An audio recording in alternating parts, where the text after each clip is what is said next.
Bienvenida Sandra desde Argentina, nos pone ahí en el chat si pueden ir dejando también su procedencia, de qué organizaciones nos acompañan esta tarde.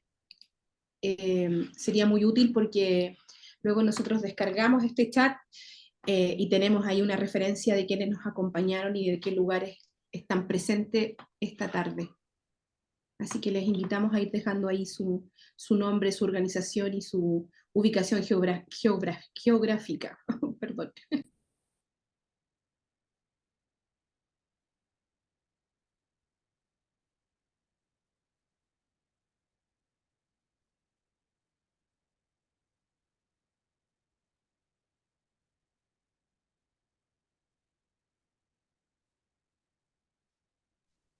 Bueno, partimos entonces, ¿no? En esta tarde calurosa para quienes estamos en la capital de Chile, en Santiago, dándoles la bienvenida a este nuevo taller, ¿cierto? A este nuevo espacio, a esta sesión sobre guerrilla de la comunicación, que es parte de este programa de habilidades comunicacionales, ¿cierto? Que está guiado y acompañado y liderado por Bernardo Gutiérrez, quien ya nos ha venido acompañando hace 3 sesiones.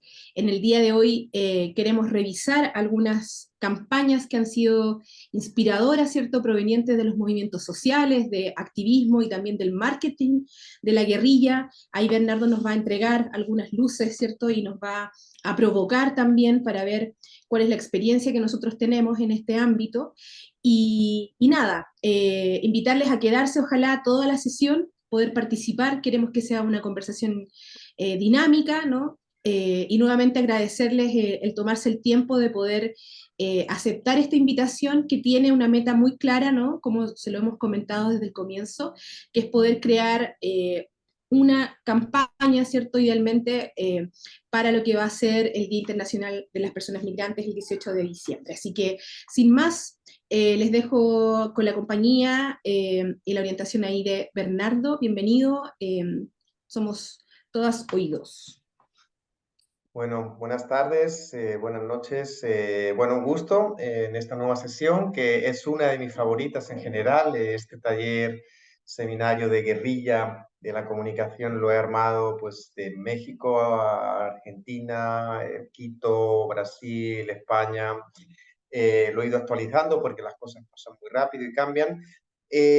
Yo como base de comunicador, periodista, también he transitado mucho por movimientos sociales y también tengo bueno, soy máster en Bellas Artes, precisamente con una maestría, una tesina sobre estética de la protesta. Y bueno, tengo una pequeña parte inicial de la charla que es introductoria. Intentaré pasar rápido, es una charla bastante visual. Y luego tenemos algunos videos preparados que veremos algunos concretos en algunas campañas. En la primera parte veremos de dónde viene todo este siglo XX, sobre todo, que en muchos casos, en la mayoría, dialoga con el arte, de lenguajes artísticos, y cómo eso evoluciona hacia activismos diferentes y a interferencias de diferentes campañas. Hay una parte pequeña, pero también el marketing se apropió un poco de esta idea de guerrilla en los años 90, sobre todo, de ahí en adelante, y tengo algunos ejemplos que ver. Entonces, si les parece, voy a arrancar compartiendo la presentación y de vez en cuando me volverán a ver la cara. Yo iré viendo, bueno, como es bastante visual, creo que no se van a aburrir y espero que llegue más gente a esta charla. Y bueno, pues guerrilla de la comunicación, en realidad, vamos a ver. Mucha gente piensa que la guerrilla tiene un formato como militar, ¿no? Automáticamente se lleva a la guerrilla. Compañeros y compañeras colombianas ya me dijeron en alguna ocasión que en Colombia no, digamos que no pega tan bien este nombre. Pero ya verán que es completamente diferente, ¿no? Estamos hablando de contar las historias de otra manera, de darle la vuelta a la realidad. Con este ejemplo se entiende muy bien, ¿no? Un cuadro bastante conocido, Joaquín Torres, ¿no? Es simplemente un deslocamiento de darle la vuelta a las cosas, ¿no? Contar la historia de otra manera. Tenemos, pues mira, el pintor boliviano, uno de los más importantes del siglo XIX del mundo, en mi ocasión, lo acabo de ver en la Bienal de Sao Paulo, el Melchor María Mercado, ¿no? Este mundo al revés, aquí vemos a los asnos, seres humanos tirando de arados. Entonces, en muchos casos, para aproximarnos a esta guerrilla es un cambio también cualitativo de los elementos que construyen un elemento comunicativo y visual o audiovisual, ¿no? Aquí vemos un caso muy claro de Marcel Duchamp, ¿no? Los ready-made, la Gioconda, dada esta vuelta y esta alteración, esta intervención. Como verán, hay muchos ejemplos desde el arte y también porque quiero desbordar esta idea de la guerrilla como formato militar, ¿no? Por ejemplo, el Agitprop, sé que estoy yendo muy rápido y cada uno de estos capítulos, de estas menciones que estoy haciendo ahora, si esto fuera un diplomado o un máster, sería una aula entera porque es maravilloso. Por ejemplo, le sonará el Agitprop, ¿no? La agitación y propaganda. Esto arranca en la Revolución Rusa, 1917. Aquí en el lado izquierdo ven un cartel de Vladimir Mayakovsky, uno de los poetas más maravillosos y que me encanta, ¿no? Se utilizó mucho este formato, ¿no? El agitprop para llevar a gente a la revolución bolchevique. En este caso lo leo rapidito. ¿Quieres vencer el frío? ¿Quieres vencer el hambre? ¿Quieres comer? ¿Quieres beber? Apúrate y únete a las brigadas de choque al trabajo. Bueno, cómo seducir visualmente, emocionalmente y con humor a mucha gente para que se sume a la revolución. Esto marcó un antes y un después, la agitprop, en lenguajes gráficos, en cómic. Ahí vemos también un poquito después, Guerra Civil Española, hay una oleada de apoyo a la República frente al fascismo y llega una oleada de ilustradores y pintores y todo tipo de cartelería súper importante, posiblemente la más importante del siglo XX y luego ya llegaría a mayo del 68, etc. Guerrillas son muchas cosas, por ejemplo, si no tienen ubicado a este proyecto de Orson Welles, el cineasta, en el 38 él tuvo un programa de radio que se llama La Guerra de los Mundos, en el que él simulaba ocupaciones de extraterrestres del planeta Tierra. Es decir, explicó al principio del ataque, de la simulación de la invasión extraterrestre, que era un programa de ficción radiofónico, pero mucha gente no escuchaba ese principio, ¿no? Entonces eso marcó también una forma de hacer comunicación y de desinformación, donde se mete un poco el arte y diferentes intencionalidades. Vuelvo a compartir pantalla, pero bueno, la Guerra de los Mundos de Orson Welles pues es un caso bastante conocido. Y bueno, digamos que en muchos casos, incluso aquí me acerco un poco al concepto de guerrilla que yo quiero trabajar, ¿no? También la guerrilla podemos pensarlo como la guerrilla cubana, ¿no? Cómo se toma el poder desde los barbudos, pero en algunos casos es completamente la no violencia, ¿no? Cito aquí a Gandhi, sus marchas por la sal, en la no violencia, un tipo de guerrilla, y llegamos precisamente a lo que yo quiero trabajar. T. Lawrence fue un personaje del Reino Unido que mandaron a Arabia, que estaba en manos del Imperio Otomano, de Turquía, y entonces se puso al servicio a ayudar a las tribus árabes, a los beduinos, ¿no? Entonces, T. Lawrence, que le conoce mucha gente como Lawrence de Arabia encuentra una película espectacular con Peter O'Toole, Lawrence de Arabia, que vale mucho la pena ver. Entonces, cuando él vuelve de Arabia y consigue la independencia de las tribus y de los árabes de Turquía, la enciclopedia británica le pide una entrada de guerrilla, porque él se había dado cuenta que los árabes, las tribus árabes del desierto, luchaban de otra manera. Luchaban básicamente no luchando, luchaban confundiendo, navegando por el desierto, caminando, confundiendo al enemigo, evitando las batallas, ¿no? Entonces, esta historia de la guerrilla de Lawrence se convirtió luego en un libro muy emblemático que en la antiglobalización, en los años 90, sobre todo en los 2000, se reinventa. Por ejemplo, esta edición que, ojo, al final de la charla tengo el link, se puede descargar gratuitamente con licencia copyleft gratuita. Hubo un estudio de Bumin, una gente de Italia, de que luego les hablaré, muy importante en guerrillas de comunicación, que reeditaron el libro con un estudio sobre Bumin sobre T. Lawrence, ¿no? ¿Por qué es útil la guerrilla de Lawrence en los tiempos de Internet, en nuestros tiempos, ¿no? Entonces, bueno, en este extracto de guerrilla que yo he seleccionado, ahí vemos un poco que precisamente este secreto de las tribus árabes o de la guerrilla en tiempos de Internet es precisamente ser como el viento, estar en todas partes, en ninguna, estar en otro lugar, impedir que el enemigo tenga un blanco, digamos, esta huida de la batalla o reconfigurar el campo de batalla y desdibujarlo, legarle al enemigo, tener un blanco.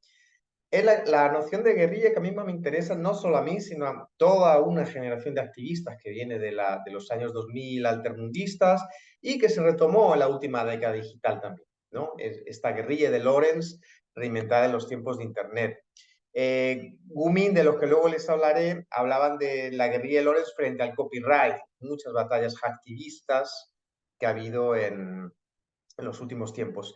Intento acelerar en esta parte y bueno, estoy formulando unas preguntas, como ven, y si la guerrilla fuera a crear una situación inesperada. Llegamos ya a los años 70, posiblemente todo el mundo haya escuchado hablar de los situacionistas, y si no, ya están tardando en leer La Sociedad del Espectáculo de Guy Debord o ver la película o leer sobre ello, la Internacional Situacionista. Una de sus prácticas más exportadas internacionales es la deriva, o sea, caminar por una ciudad, por un lugar sin rumbo predeterminado para romper un poco la previsibilidad, el consumo, el capitalismo, estos mapas imposibles de los situacionistas, y esto tuvo muchísima influencia en movimientos posteriores, artísticos, en todo tipo de movimientos activistas y sociales. Por ejemplo, la psicogeografía es una de las derivadas de la deriva, de caminar y pasear en conjunto, colectivamente, para, digamos, que confundir y desordenar el ritmo ordenado de las cosas, ¿no?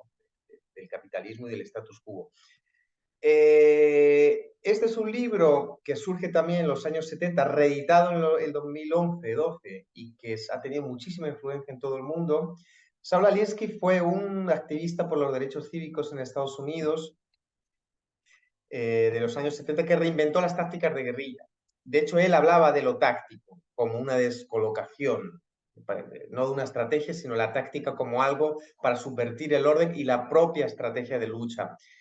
Hay un ejemplo muy claro que a mí me gusta mucho ese libro, por ejemplo, en un teatro de la ópera de una ciudad importante de Estados Unidos, que no recuerdo, los activistas se comieron frijoles antes, alubias, antes de la ópera, unas horas antes, y cuando llegaron dentro de la ópera, de una manera inevitable, se tiraron pedos.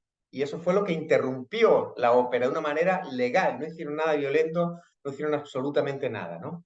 Entonces, este concepto de Saul Alinsky, hay muchísima gente y luego les mostraré campañas inspiradas directamente en este libro. Este libro se puede descargar también de Traficantes de Sueños, con licencia liberada.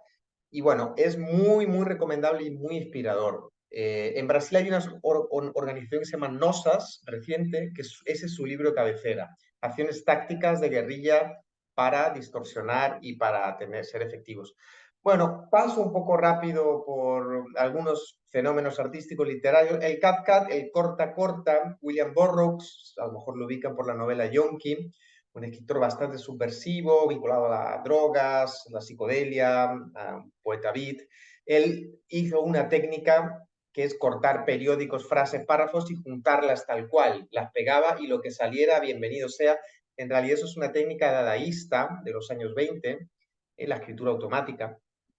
Entonces, bueno, van ocurriendo cosas en los 70, 60, 70.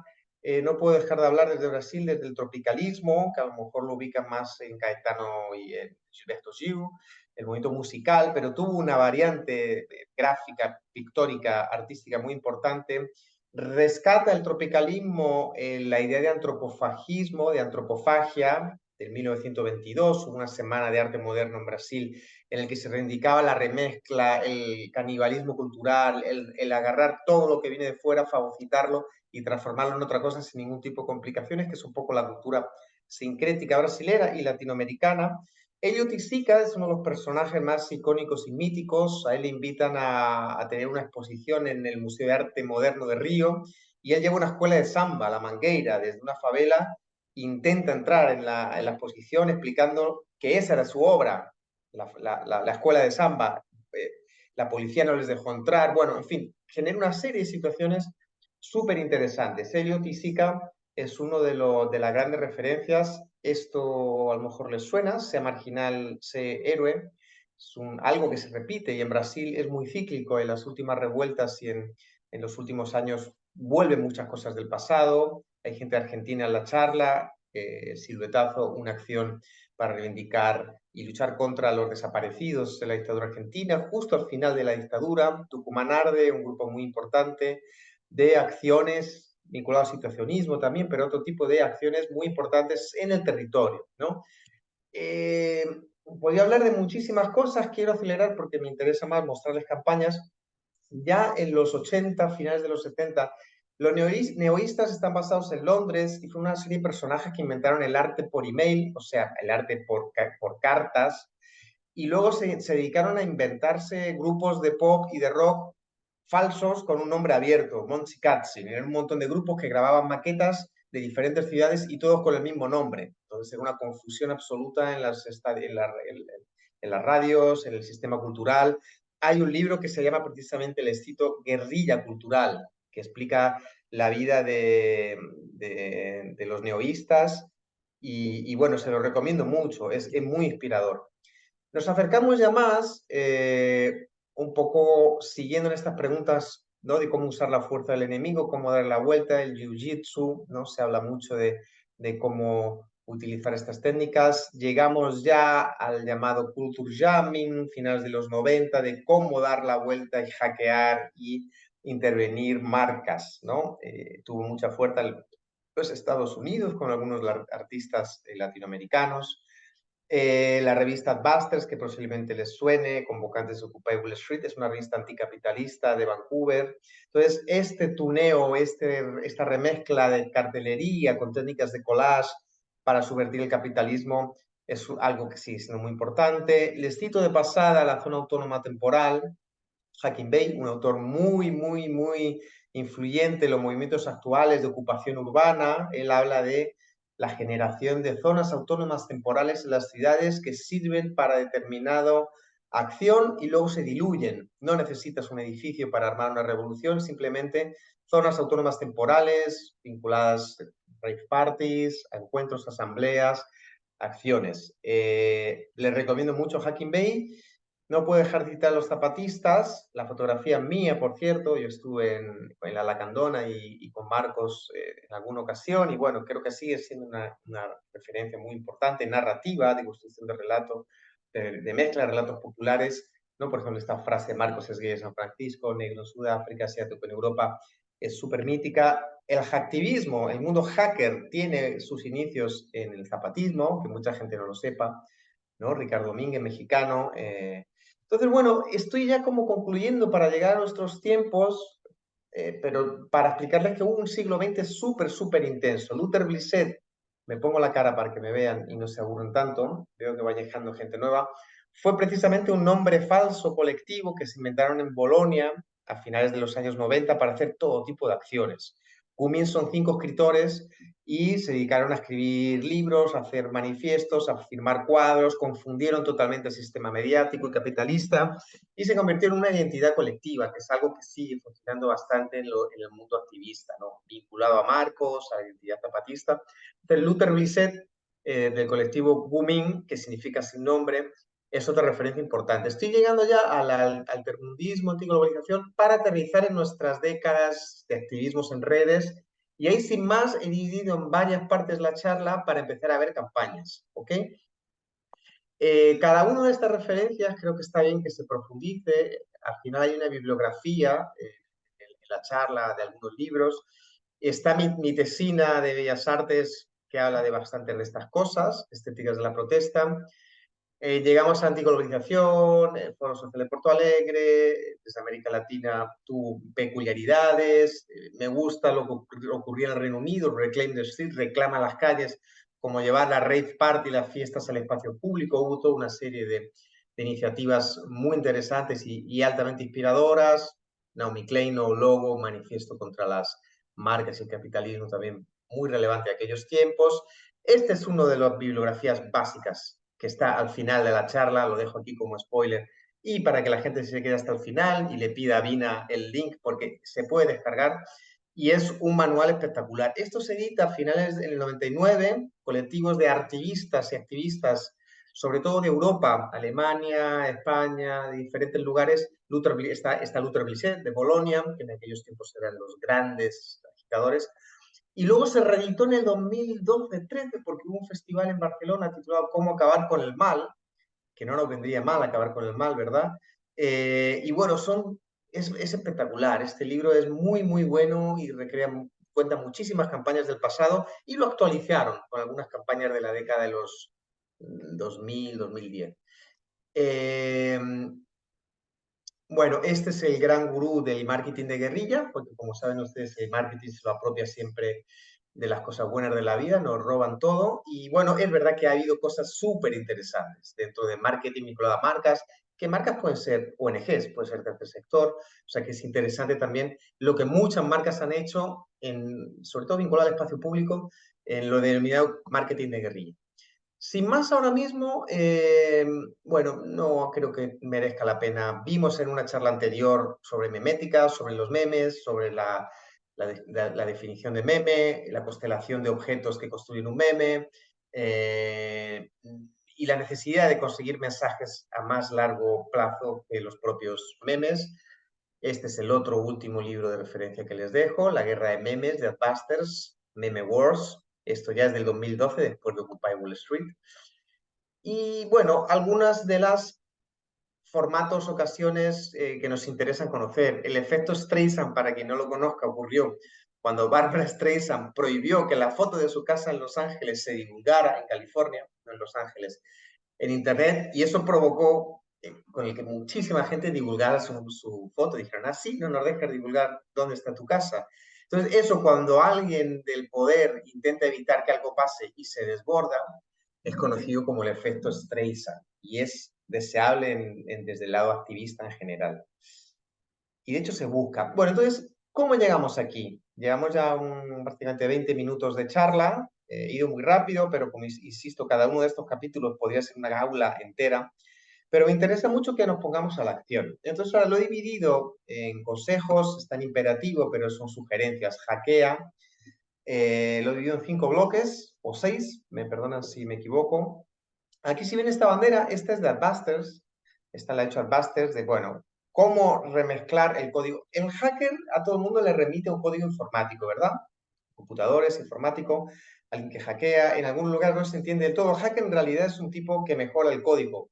Los códigos abiertos informáticos se mejoran colectivamente y van cambiando la funcionalidad y el funcionamiento de las cosas, ¿no? Entonces, yo he elegido 3 casos, esta bandera de Adbusters, que no son informáticos, para que vean a qué me refiero, ¿no? Esto es un activista francés que en este caso en Dublín se dedicó a hackear la ciudad, ¿no? En este caso dibujar unos carriles de carreras de atletismo en lugares imposibles, invitando a incumplir las normas urbanas y reinventar el espacio público, ¿no? Hacking the City fue el nombre de aquel encuentro con diferentes artistas y activistas.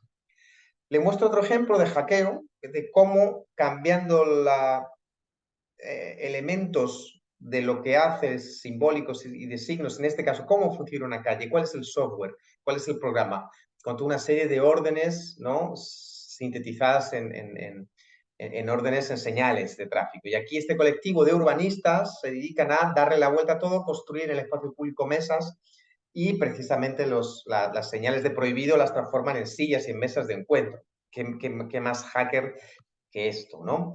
Este apartado, la remezcla, no deja de ser una continuación del hacker porque la remezcla, es decir, yo he estado muchos años militando en el software libre, la cultura libre. Cuando alguien hackea, cuando alguien es porque puede tener un código fuente abierto, un código informático. Por ejemplo, Apple, Mac no lo abre, es un código cerrado, nadie sabe cómo funciona el Mac. Ellos sí. El software libre, yo uso Linux, son programas informáticos, bueno, la NASA usa sistemas Apache, Linux, o sea, Linux es un sistema operativo abierto. Un software abierto permite que la gente remezcle el código.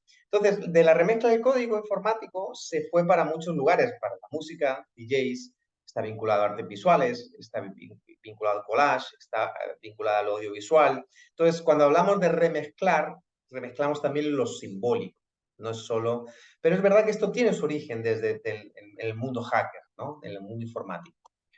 Entonces, bueno, es verdad que en los últimos tiempos la extrema derecha también nos robó un poco esta capacidad, han sido muy hábiles, pero en las décadas previas no fue así. Una alteración de códigos, cito a Roland Barthes, porque es uno de los gurús, su libro Mitologías, totalmente recomendable. Alterar los símbolos es algo muy revolucionario. Aquí vemos la cartelería de Shirley remezclada con Julian Assange, ¿no? Entonces, ¿cómo podemos cambiar? Creo que me están viendo aquí. Bueno, este es un cartel en el lado izquierdo con el que el Reino Unido e Inglaterra movilizó a los jóvenes para luchar en la Primera Guerra Mundial, de Lord Kitchener, uno de los jefes del ejército, que se ha usado en infinitas acciones de guerrilla visual por activistas de todo el mundo. Un caso bastante claro de remezcla. Bueno, este es un documental, no tenemos tiempo de verlo, pero más que recomendable, Everything's a Remix, en el que hablan de, bueno, Led Zeppelin agarraba riffs del blues, todo es una remezcla. El conocimiento no viene de las musas y de inspiración directa, nadie es totalmente creativo de la nada, remezclamos constantemente todo, ¿no?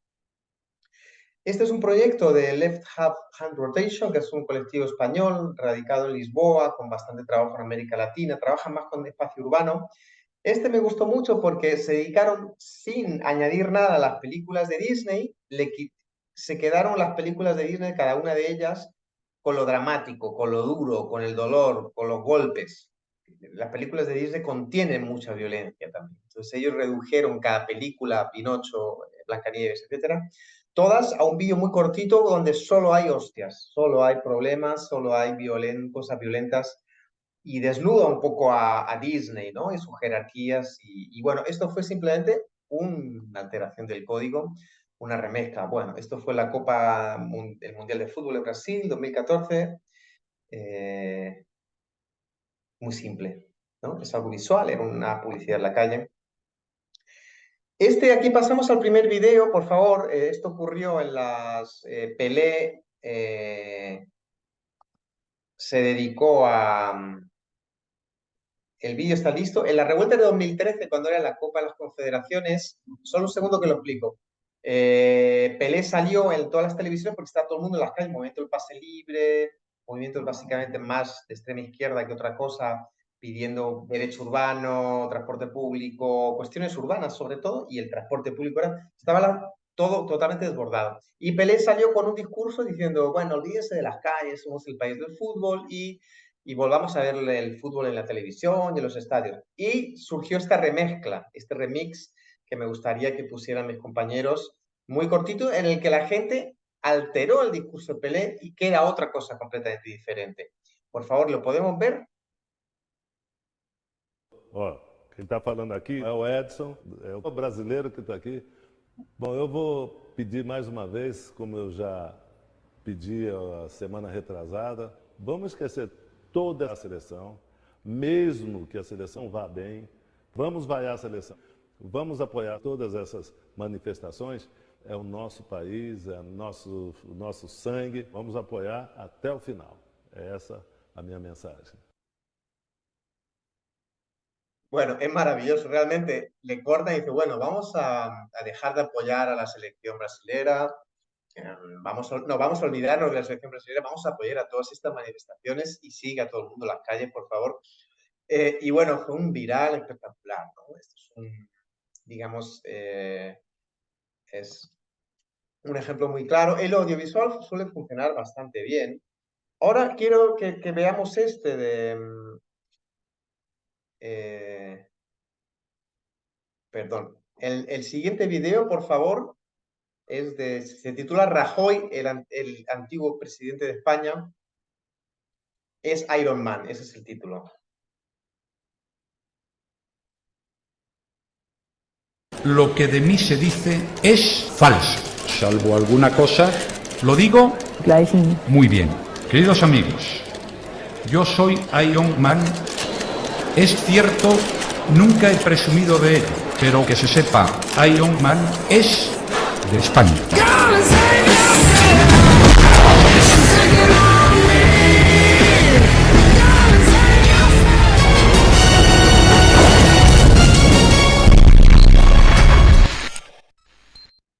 Bueno,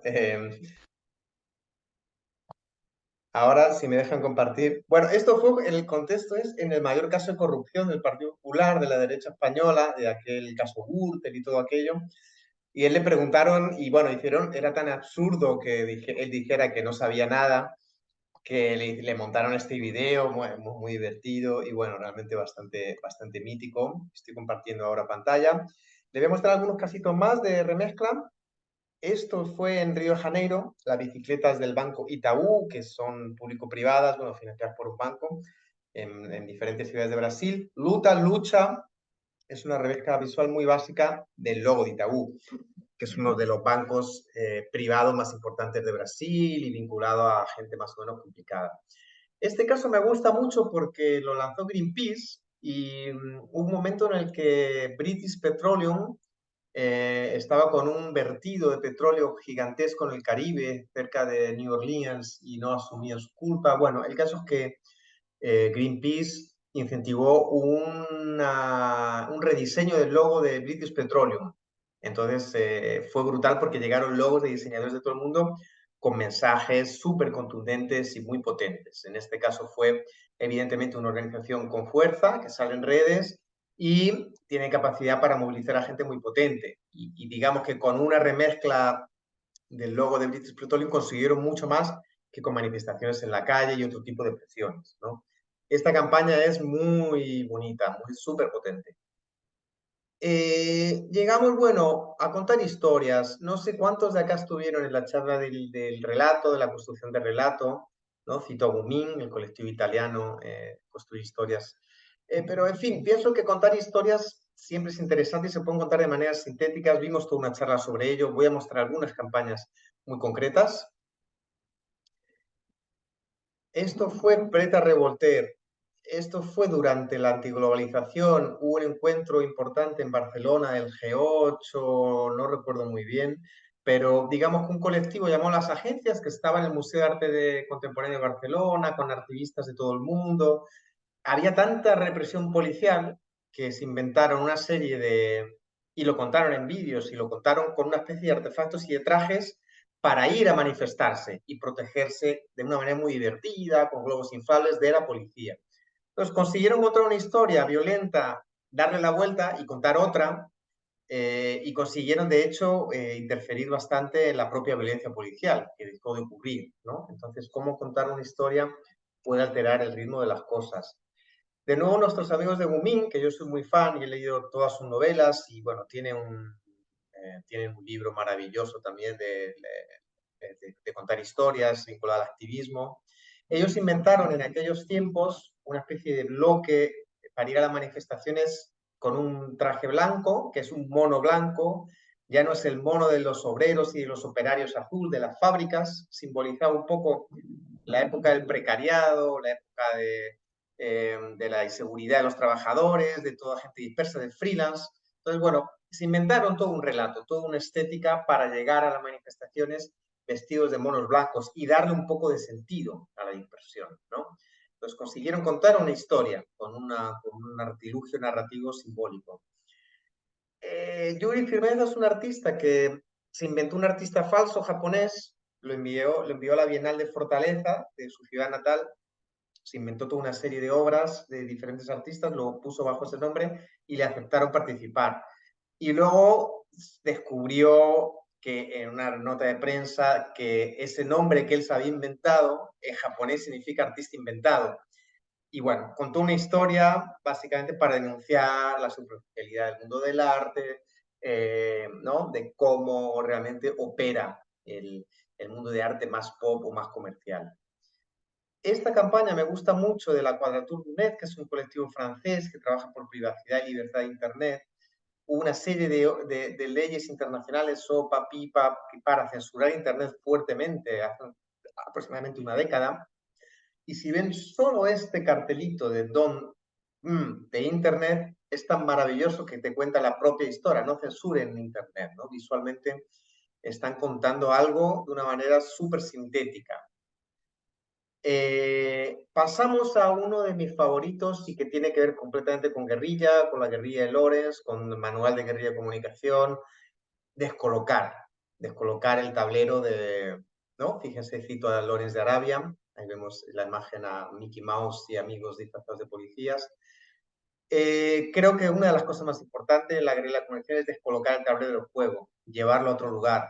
El suelo común es otro y sorprender, ¿no? Hay muchísimos ejemplos. Este es un vídeo muy largo, por eso no lo voy a mostrar, pero fue después de la revuelta de los indignados en España, donde uno de los gritos era no somos mercancía en manos de políticos y banqueros. Hicieron un video viral, fueron a votar un banco. Un grupo de activistas van ahí, oye, son las elecciones, pero yo he escuchado que hay que votar en los bancos, ¿no? Porque los bancos son los que mandan, aquí los políticos son los títeres. Y bueno, pues ahí la pobre funcionaria del banco, pues no había escuchado nada, voy a llamar a mi jefe. Bueno, un vídeo muy divertido, pero son como 6 minutos. Y hubo toda una campaña llamada Vota al Banco. Luego la gente fue a votar a los cajeros del banco. Y bueno, fue una de las acciones de descolocación total. Si lo buscan, lo encuentran. Este es otro video que quiero que muestren mis compañeros de Adina. Se llama Visual Kidnapping, secuestro visual. Ceps es un artista francés radicado en Berlín. Les doy el spoiler para que lo entiendan, pero él se dedicó a secuestrar la silueta de una publicidad de marca de moda, un outlook, en la calle, un outdoor, una pancarta, y le pide la recompensa a la propia marca. Si podemos poner este video, lo vemos, no están subtítulos en castellano, creo que se entiende porque es muy visual, está con subtítulos, pero bueno, es súper potente, es corto y creo que vale la pena que vean esta descolocación, ¿no? Del tablero de juego y lo que consiguió él. Berlin, Alexanderplatz, le 2 avril 2002, 5h37 du matin. Armé de mon scalpel, j'escalade la façade de l'hôtel sur laquelle se trouve l'affiche Lavazza. Je commence le kidnapping sous l'œil d'une caméra et de quelques amis, tout en observant les patrouilles de police qui, elles, ne pensent pas regarder en l'air.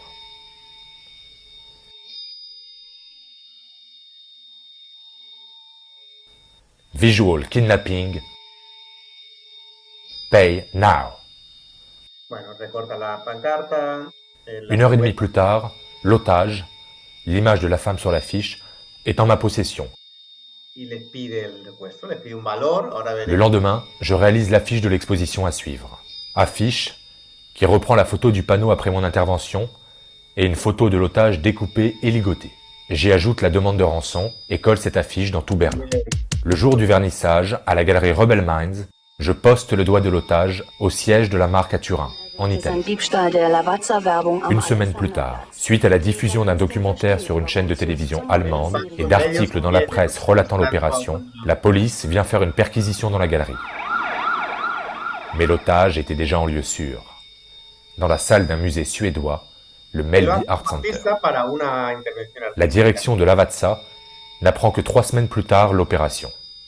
Elle est furieuse que la branche allemande ait cru bon d'appeler la police plutôt que de saisir l'occasion de participer à un happening. Lorsque le négociateur rencontre la responsable artistique de Lavazza à Paris 2 mois plus tard, elle lui annonce que 2 cadres ont été licenciés pour cette erreur marketing. L'éventualité d'une collaboration avec la marque est évoquée, mais les propriétaires ne se décident pas à payer la rançon. Je leur fais donc parvenir une lettre corbeau, leur annonçant l'exécution imminente de l'otage. Celui-ci est bien traité et changé régulièrement de place pour échapper à ceux qui le recherchent. On l'a vu au Danemark, on l'a vu en Suède, on l'a vu à Paris. Mais son lieu de détention reste un secret bien gardé. Bueno, podemos parar acá. Bueno, digamos que... Vuelvo a la presentación. Es una descolocación total del espacio de juego, del tablero, ¿no? Mucha gente conocerá la bicicrítica, en la mayoría de las capitales latinoamericanas existe, que suele aprovecharse de un vacío legal, de ir mucha gente junta en bicicleta por una ciudad al mismo tiempo. No es ilegal y con eso alteras el tráfico de las ciudades, reivindicas una ciudad más amable con las bicicletas. Digamos que descolocar en ese sentido va por ahí. Esto fue una acción justo en aquella onda de los indignados de España, en el que lanzaron un pasaporte falso, en el que dijeron algo así como, bueno, si España es la marca España, los tenistas famosos y los cocineros gourmets y los millonarios que tienen pisos y el Real Madrid, yo me bajo, yo no me interesa este país. Y bueno, se dedicaron a imprimir estos pasaportes y luego mandaron un montón de fax a todas las embajadas que existían en Madrid, de todo el mundo, diciendo que, bueno, que los verdaderos representantes del pueblo son la gente que está acampada en las acampadas de Madrid, de Barcelona. Y bueno, digamos que fue una manera de exlandia, le llamaron, también de desubicar y descontrolar. Me contaron a mí que el embajador de Bolivia sí les recibió a los ex españoles. Esto se lo voy a contar y ya aprovecho para invitarles a la campaña que vamos a lanzar el día 6. Va a haber una sesión para lanzar una campaña conjunta vinculada al tema migrantes. Se la cuento muy rápido, pero bueno, la Comisión de Refugiados de España lanzó un vídeo viral que no les voy a enseñar hoy, pero sí voy a enseñarles unas referencias el día 6. Una subasta al revés, en lugar de quién da más y quién da menos. Entonces, hablando de refugiados, cuánto cuesta acoger a un refugiado. Hay todo un negocio alrededor de los refugiados en Europa con empresas, transportadoras, etcétera, y ayudas de la Unión Europea. Y bueno, se inventan un videoclip en el que la subasta es quién da menos, hasta que llegas a cero. Aquí alteramos un poco el orden, ¿no? Llegamos a un lugar en el que yo me pensé mucho, voy a acabar esta tanda de desinformación, desinforma, y vamos a abrir algunas preguntas para descansar un poquito y que conversemos y luego lo sigo. Les confieso que me pensé mucho incluir desinforma aquí o no, porque en los últimos tiempos la fake news, y sobre todo en manos de la extrema derecha, se ha convertido en un gran problema. La desinformación, fake news, hay diferentes variantes para hablar de ello. Pero creo que vale la pena porque le voy a enseñar algunos casos en el que es una desinformación bien intencionada, sobre todo vinculada a los territorios y de denuncia de cosas más que de confusión, y en ningún caso creo que incentivan al delito de odio, ¿no? Al discurso de odio. Algunos casos. Esto también fue en la estela de los indignados de España. Había una reunión, juraría que del Banco Mundial o el Fondo Monetario Internacional en Barcelona, en la bolsa, y lo que hicieron es convocar una manifestación falsa, que no iba a ocurrir, que todos los activistas sabían que no iba a ocurrir, para visibilizar la violencia policial, la presencia. En aquel momento en la ciudad había mucha represión policial, más que represión, policías nacionales de toda Europa, y los activistas querían denunciar que, bueno, que el capital y las reuniones del capital llegan de manos de la violencia. Entonces, lo que ocurrió fue que la manificción en catalán, no ocurrió. Lo único que se vio fue un despliegue policial nunca visto protegiendo la bolsa de Barcelona, la bolsa de valores. Y bueno, fue un caso bastante mítico de troleo a las fuerzas del orden. A día de hoy no sé yo, con la falta de privacidad, si podría repetirse, pero hace 12 años sí ocurrió. Posiblemente ubiquen de Yes Men, un colectivo, una dupla de Estados Unidos que se dedican a hacerse pasar por otras personas, a desinformar y a provocar situaciones bastante hilarias. La última de ellas acaba de ocurrir en Lisboa, en un encuentro internacional, en la Web Summit, uno de los mayores encuentros de Internet. Se hicieron pasar por una marca de chips informáticos que dijeron algo así, bueno, como los trabajadores no tienen dinero, están muy precarios, quieren tener bienes de consumo, pero no lo consiguen, les vamos a instalar un chip en la cabeza cerebral para que sean felices, estén anestesiados, no vayan a manifestaciones y se queden completamente sumisos, y ellos piensen en una realidad virtual que tiene los bienes de consumo. Y bueno, se habían hecho pasar por gente de una multinacional importantísima, y la gente, el público aplaudiendo a rabiar, se lo creyeron. Entonces, bueno, eso luego se denunció y se visibilizó. Bueno, la gente está loca. Esta élite que nos gobierna y las grandes multinacionales han aplaudido la cosa más bizarra del planeta. Entonces, bueno, en este caso la desinformación está desnudando algo, ¿no? Les cuento un par de casos más. Este caso lo explican en el libro de Guerrilla de la Comunicación, en una cumbre también perdonen que no es del G7, ¿verdad? En 1992, en Alemania, lanzaron una campaña falsa de transporte gratuito. Entonces se distribuyó por toda la ciudad flyers, información de que ese día por la cumbre iba a ser gratuito ir en autobús. Y entonces en alemán la palabra, si hay alguien que sepa alemán que me corrija, pero en el libro lo explican que cumbre y colmo, lo que en español se podría decir como esto es el colmo, cuando entraba un autobús y el conductor decía, no, no, pero hay que pagar. Y la gente decía, no, pero esto es el colmo. Algo así como, no, pero es la cumbre, ¿no? Entonces en alemán funcionaba como, esto es el colmo, es la cumbre. Pero bueno, fue como una guerrilla que colapsó la ciudad de gente que pensaba que había transporte gratuito. El día de la charla de storytelling, del relato, vimos un poco a los hippies, que les explico muy rápidamente, que se inventaron una acción en el finales de los 60 en el que daban por festejaban que se había concluido la guerra de Vietnam.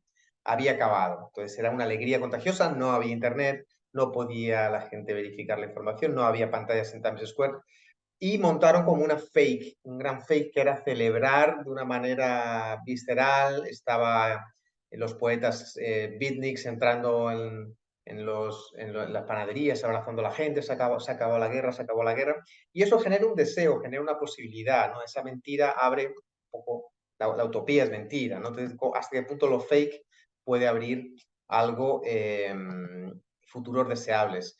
Quedan como bastantes casos, hay como 3 bloques. Si les parece y alguien tiene alguna pregunta, podemos conversar un poco.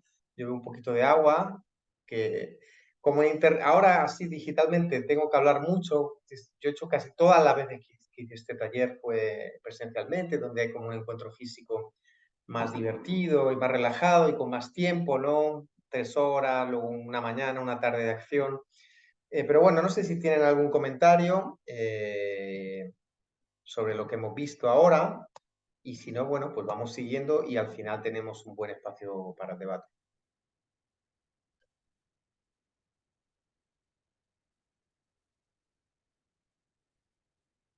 ¿No hay preguntas?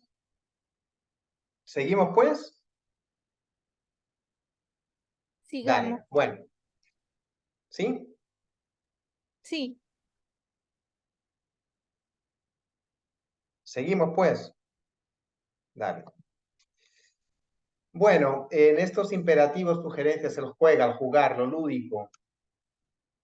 Bueno, pongo aquí una imagen que nadie mal piense porque esta imagen es la batalla de los ídolos de un artista cubano, Rodolfo Peraza, con el que yo he estado en varias ocasiones en esta vida. Hizo esta parte en un juego cuestionando los libros de texto cubanos que adoctrinan, digamos, como matar a los ídolos de una manera de videojuego. Luego hizo una versión haciendo lo mismo contra el franquismo, la dictadura de España del siglo XX. O sea que, bueno, el tipo es contra el autoritarismo, es un tipo más bien de izquierda, pero una frase de Alinsky, ¿no? De como la arma poderosa de la sátira y el ridículo. Pienso que cuando se monta una campaña de guerrilla, la comunicación, de guerrilla, de intervención, el elemento lúdico, lo divertido, tiene que estar presente. Ahí, de alguna manera, podemos enganchar y sumar y generar complicidades. Las campañas aburridas y solemnes no suelen funcionar absolutamente nada. Voy a mostrar algunos casos, posiblemente sea uno de los caminos más conocidos. Este es muy divertido, el ataque psíquico masivo al Papa, dejemos impotente al Papa. Existe un colectivo que se llama En Medio, que llevan como un par de décadas montando guerrilla de la comunicación, acciones espectaculares, muy divertidas, tienen libros, bueno, son gente como muy potentes que vienen de la época del altermundismo, básicamente. Entonces, en una visita el Papa Ratzinger a Barcelona, hicieron un encuentro para dejar impotente al Papa. Entonces, bueno, si lo buscan en internet es muy divertido, hacen toda una performance, gente concentrada, gritan y bueno, con 1000 personas en la calle concentradas al mismo tiempo, dejaron impotente al Papa, denunciando de alguna manera todo lo que querían denunciar contra la Iglesia Católica, de una manera muy divertida y muy masiva. Justamente quiero que veamos este video, Cierra Bankia, de En Medio, del mismo colectivo, aunque se divulgó sin marca En Medio. Hubo una campaña más de Cierra Bankia. Banques era un banco español que recibió muchas ayudas después de la crisis del 2008 y no devolvió nada, ayudas públicas y no devolvió nada al gobierno. Y mucha gente se quedó sin ahorro, bueno, un auténtico caos. Entonces, para viralizar una campaña para que la gente cerrara Bankia, sus cuentas en Bankia, lanzaron esta campaña llamada Cierra Bankia, que es un viral, una llamada a la acción, es un vídeo que ocurrió en realidad, ellos buscaron esta situación que ahora mismo van a ver porque lo va a poner mi compañero, y que es un vídeo que a mí me fascina, es realmente muy, muy, muy potente. Lo ponemos, por favor, el Cierra Bankia.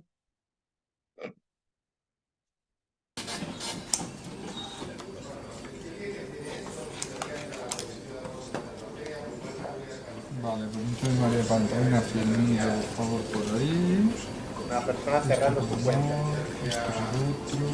¿Os habéis arrepentido de trabajar con nosotros? Sí. ¿Te has cerrado la cuenta? Sí. ¡Que acá hay uno que está cerrando la cuenta! ¿Qué? ¿Que han cerrado la cuenta? ¡Ya han cerrado la cuenta!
Bueno, un auténtico delirio, ¿no? Una fiesta de Cierra Bankia en una sucursal, que es el lanzamiento de una campaña activista, ¿verdad? Bueno, la gente de en medio yo les recomiendo mucho porque casi todo lo que hacen es muy táctico, es muy de guerrilla, y bueno, hacen cosas muy espectaculares en general y muy divertidas, ¿no? Que en el caso es de lo que estamos hablando. Bueno, de los scratches nacidos en Argentina, ¿no? De perseguir a torturadores de la dictadura, se exportaron a diferentes lugares del mundo, y en general con un tono más lúdico y divertido. Estos todos son de Río de Janeiro, en la onda en 2013, 2014, protestas contra el Mundial, pase libre. Aquí hubo un scratch en la boda de una mujer, de una familia adinerada, que era la propietaria de los autobuses urbanos, Roberto Barata, que en portugués significa cucaracha. Entonces hubo una especie de scratch en el que a la boda oficial alguien se enteró que la hija del emperador de los autobuses de Río de Janeiro se casaba, y llegaron como 40 falsas novias, vestidas de novias a la propia iglesia, generando una confusión absurda y con un montón de carteles contra la privatización de los transportes públicos. Entonces, bueno, hubo toda una serie de acciones. A mí me pareció una de las más divertidas. Esta acción aquí abajo, que estoy ahora señalando, se desinfectó la Cámara Municipal de Río de Janeiro, la Cámara de los Concejales de la ciudad, con insecticida y también con purpurina, un poco contra la corrupción, en aquel momento de vincular al transporte público también. Pero bueno, el elemento lúdico yo pienso que es algo que siempre que se pueda hay que trabajarlo. No siempre es posible, hay temas más delicados y más complicados. Se puede jugar con lo melodramático, una situación un poco más, que puede ser una tragedia, pero que se le da una salida un poco más alegre o un poco irónica, ¿no? Esto originalmente hablaba de C colectivo, porque hablaba mucho de identidades colectivas, lo he abierto a C colaborativo, que no es exactamente lo mismo, pero creo que va por el mismo lugar. En muchos casos lo colectivo es la salida y no enunciar no denunciar un activista, un nombre concreto que nace una campaña basado en alguien muy famoso. Es un camino, puedes elegir alguien importante para hacer una campaña. Le voy a mandar algunos casos de identidad colectiva o de que realmente se genera algo de pertenencia y se lanza algo. El Yo Mango, esto es de la época altermundista, antiglobalización. Mangar es una jerga que en España se usa para robar, creo que más o menos se entiende en algunos países. Esto de la felicidad no se puede comprar. Bueno, era gente que básicamente se dedicaba a comprar en supermercados caros y montar fiestas y repartir esa comida, bueno, de Robin Hood de los pobres entre movimientos sociales, activistas, de una manera muy divertida, ¿no? No robaban en la tienda de la esquina, sino en el Corte Inglés o en lugares así como caros. Entonces, Yo Mango luego se exportó en Argentina y en México también ocurrió como movimiento contra el capital. Colectivo Guerrilla Girls, estamos en una charla de guerrilla, por supuesto hablar de guerrilla tiene que ver también con ellas. Esta es una de las acciones más famosas en el MoMA, en el Museo de Arte Moderno de Nueva York. Hicieron el estudio de que solo 5% de los cuadros del museo son de mujeres, pero el 85% de los desnudos son femeninos. Las Guerrilla Girls actúan en diferentes, y siempre nadie sabe quién son, siempre de una manera colectiva. Esto es también de España.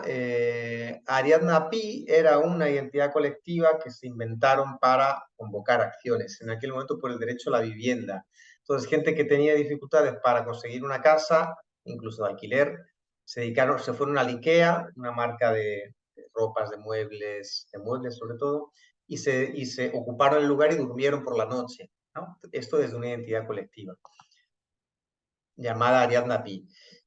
Esto viene un poco del marketing de guerrilla. Pienso que en algunos momentos es interesante que el colectivo continúa en los usuarios, en este caso en quien compra los libros, puede ser en usuarios, en ciudadanos, en gente que camina, depende de la campaña, en la gente, cómo la gente puede continuar nuestra campaña. Este ejemplo de la página en blanco, la portada en blanco de Penguin, una de las principales editoriales del Reino Unido, me parece bastante bonito. También sé automáticamente cuando tú lanzas una campaña de guerrilla, lo que quiere la marca es tener un impacto. A veces no solo en ventas, también en marca. Y esto pues, posiblemente saliera en muchísimos medios de comunicación. Una editorial en la que invita a que los propios lectores hagan la portada de los libros, de cada uno de ellos. Digamos que esto hubo un tiempo que se habló de la sharing economy, la economía colaborativa, que luego también se fue hacia el lado del mal, como todos ustedes saben. En general, grandes marcas y plataformas, el capitalismo en plataforma. Esto fue el Dreamliner, esto fue una línea, un avión de Boeing que se hizo de forma colaborativa, sobre todo la parte narrativa del nombre, el propio nombre del avión, ¿no? Entonces hubo toda una parte del lanzamiento de la marca que se quedó abierta y fueron los propios usuarios con un sistema participativo y de votación muy interesante en el que llegaron al producto final. Estamos hablando de un avión. Bueno, aquí cito el Popol Vuh, Ramayana, libros religiosos y míticos muy importantes, basados en general en narraciones colectivas, recopiladas normalmente en libros no firmados individualmente. Lo transmedia, lo de circular de un medio a otro, lo vimos con mucho detalle en la charla de esferas de la comunicación, que si no estuvieron les invito a que hablen con Avina o reciban esta charla que está grabada. Cómo pasar de una capa a otra y cómo ser territorial, digital, simultáneamente. Con teléfonos celulares que tenemos también es vital serlo. Otra historia de Bankia, también porque me gustó mucho esta acción. En aquellos tiempos había mucha energía en el post-indignados de España, hubo 3-4 años bastante potentes, y esto fue algo muy simple que era, bueno, vamos a darle un toque a Bankia. ¿Cómo conseguimos cerrar sucursales que la gente se conciencie que este banco es del mal? Entonces se formó un aplicativo en Facebook en el que la gente entraba, te asociabas a gente que vivía cerca de ti, geolocalizadamente, y pensabas una acción en la sucursal más cercana para cerrar aquella sucursal de una manera legal. No podías poner una bomba ni llevar una pistola. Era muy basado, por cierto, en el libro de Saul Alinsky de Tratado para Radicales. Entonces, separaron sucursales de todo tipo de maneras. La gente se ponía a hacer filas infinitas, donaban centavos de euros y bueno, llegaban con un grupo de música a tocar dentro de la sucursal y eso no estaba prohibido. Bueno, generando caos, se cerraron creo que 300 sucursales en un día, tuvo un impacto mediático espectacular. Bueno, lo importante de aquel toque a Bankia era precisamente el vínculo territorial con las redes digitales. Este ejemplo lo cité uno similar de Turquía sobre tweets callejeros en un momento en el que se prohibió Internet en las revueltas de Turquía, 2013. Esto ocurrió en Loja, en Ecuador. Saltar de un medio a otro me parece bastante bonito y más importante que nunca, esta campaña la vimos en la charla de esferas de la comunicación y también hablando de otras media, ¿no? Como una intervención de Amnistía Internacional, y esto no está pasando aquí, pero está pasando ahora, violaciones de derechos humanos distribuido en marquesines de autobús y de trenes y de tranvías, tuvo un impacto muy importante. Bueno, buscarle un poco esta presencia física, el pasar, el salir, el no quedarte en los jardines cerrados, ¿no? De quedarte solo en Facebook o quedarte solo en WhatsApp, cómo ir de un lado a otro. Y felizmente esto también las extremas derechas lo aprendieron muy bien. Y bueno, llegamos a algo que a mí es uno de los elementos más importantes, ¿no? No siempre se habla de una manera literal y lineal, no siempre se habla de una manera... se habla con símbolos, no quiero entrar en detalles, esto es un aula, esto es un doctorado entero, ¿no? De hablar de signos, símbolos, de Peirce, hablar de un montón de pensadores que hablan sobre ello, pero creo que entendemos bastante bien lo que es lo simbólico, una metáfora, algo que simboliza otra cosa, ¿no? Más allá del objeto que puede representar. Les voy a enseñar algunos ejemplos interesantes de cómo encontrar símbolos y cómo encontrar lenguajes simbólicos y metafóricos para hablar de cosas sin nombrarlas o sin nombrarlas directamente y que de alguna manera sean como más efectivas. Pienso que nadie en esta charla dudaría mucho al identificar este puño levantado como uno de los símbolos de un montón de movimientos sociales del último siglo, desde el 68 para acá, especialmente desde los Panteras Negras, el movimiento negro, y se expandió por todo el mundo. Y bueno, en fin, el puño en alto es más que un puño en alto, ¿no? Digamos que... Y eso, tampoco quiero entrar en diferencia entre el icono, el símbolo y ponernos así un poco. Van a entenderlo muy bien. Mire, las camélias, as camélias da abolição, aquí en Brasil, el movimiento de la abolición de la esclavitud, el último país de las Américas o de Occidente en abolir la esclavitud, la camelia, una flor de fuera que se había popularizado mucho en Brasil, y había una novela de Dumas, La Dama de las Camelias, muy bonita, se convirtió en el gran símbolo de los abolicionistas, ¿no? La propia princesa Isabel se la ponía en la solapa, entonces era un código secreto en el que los esclavos empezaban a huir de las fazendas, iban a los quilombos, había quilombos, los quilombos son aldeas de esclavos huidos y había quilombos abolicionistas de gente poderosa que les acogía. Entonces la camelia y los buquets de camelias se convirtieron en un símbolo abolicionista contra la esclavitud. Bueno, muy simple, ¿no? Una flor que significa más que su olor, su color y su tacto. La construcción de símbolos es uno de los caminos más complejos y difíciles, no siempre funciona. ¿Qué más simbólico que una estatua? Luego veremos, así para anticipar un poco el apartado de la interrupción, del interrumpir relatos hegemónicos. La construcción de símbolos requiere un poco más de habilidad y no es tan simple. Esto ocurrió a un artista italiano, David Dormino y Charles Glass, en Berlín, hace una década aproximadamente. Una estatua a Assange, otra a Snowden y otra a Chelsea Manning, uno de los primeros filtradores de Wikileaks. Pues bueno, con una estatua simbolizando el poder de estas tres personas, se habla de privacidad, del derecho al leak, de las filtraciones, de la importancia de todo esto. Lo simbólico a veces surge de acciones muy concretas y muy pequeñitas. En las revueltas de Turquía del Parque Gezi en 2013, hubo una acción después de una represión policial brutal en Taksim, en la plaza de Estambul, al lado del Gezi Park.